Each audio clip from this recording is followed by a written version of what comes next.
আসসালামু আলাইকুম। যক্ষ্মা বা টিউবারকুলোসিস প্রতি বছর প্রায় 10 থেকে 11 মিলিয়ন মানুষ প্রতি বছর যক্ষ্মাতে আক্রান্ত হয়।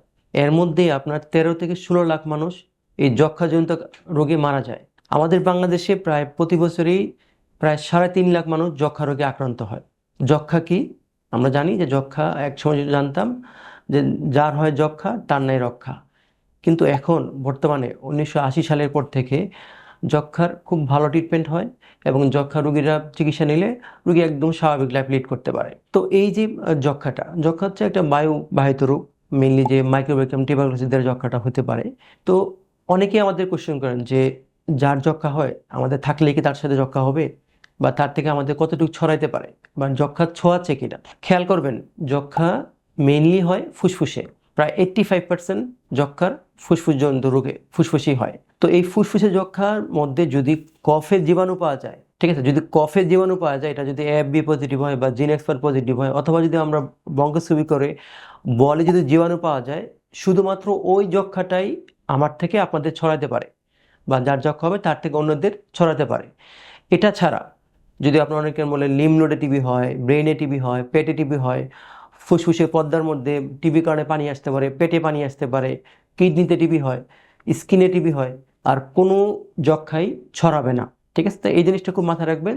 শুধুমাত্র যাদের কফে জীবাণু পাওয়া যাবে তাদের থেকে আপনার যক্ষ্মা রোগটা ছড়াতে পারে। তাও যদি আপনার নিয়মিত ওষুধ খায়, দেখা যায় 15 দিনের মধ্যেই এই রোগটা আর ছড়ায় না। এই জিনিসটা মাথায় রাখতে হবে। আপনার যক্ষ্মাতে কিন্তু ফুসফুসে অনেক ড্যামেজ হয়, এবং দেখবেন যে কাশির সাথে অনেক রক্ত যেতে পারে, ফুসফুসের মধ্যে আপনার ফোড়া হইতে পারে, আমরা বলি ব্রঙ্কিটিসিস, ফুসফুসে মেসিভ আমরা বলি ড্যামেজ হইতে পারে, অনেক বেশি পরিমাণ রক্ত যেতে পারে, রেসপিরেটরি ফেল করতে পারে, এবং এই যক্ষ্মাটা দেখা যায় ফুসফুস থেকে অন্য অন্য জায়গায় ছড়া যেতে পারে। তো এই জিনিসগুলো মাথায় রাখতে হবে। যাদের রোগ প্রতিরোধ ক্ষমতা কম থাকবে, ডায়াবেটিস আনকন্ট্রোল থাকবে, বা এইচআইভি বা অন্য কোনো রোগের কারণে যে আপনার রোগ প্রতিরোধ ক্ষমতা কমে যায়, তাদের যক্ষ্মার প্রবণতা বেড়ে যেতে পারে। তো আমাদের এই জিনিসগুলো যদি আমরা খেয়াল রাখি, যদি আমরা রেগুলার ওষুধটা খেতে পারি, এবং যাদেরই কোনো কারণে আপনার কাশি হবে এবং কাশিটা 2 সপ্তাহের বেশি হবে, রাতে রাতে আপনার জ্বর আসবে, শরীরে ওজন কমে যায়, খাওয়ার রুচি কমে যায়, তাকে অবশ্যই খুব তাড়াতাড়ি যক্ষ্মা পরীক্ষা করতে হবে। এবং যাতে আমার থেকে অন্যদের যক্ষ্মা রোগ না ছড়ায়, তাহলে কি করতে হবে?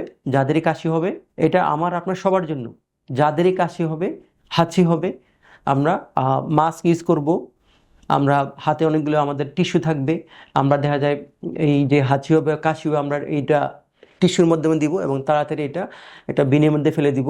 আমরা প্রপারলি হাত সুন্দর করে ধুয়ে নিব, এবং যদি আমার কাছে এরকম টিস্যু না থাকে বা রুমাল না থাকে, আমরা চেষ্টা করব হাঁচি বা কাশি এইভাবে কনুইয়ের মধ্যে দেওয়ার জন্য দিয়ে, আমরা যখনই এটা সাথে সাথে আমরা চেষ্টা করব আপনার হাত ধুয়ে ফেলতে, তাহলে আমার থেকে বা আপনার থেকে অন্যদের যক্ষ্মা ছড়াবে না।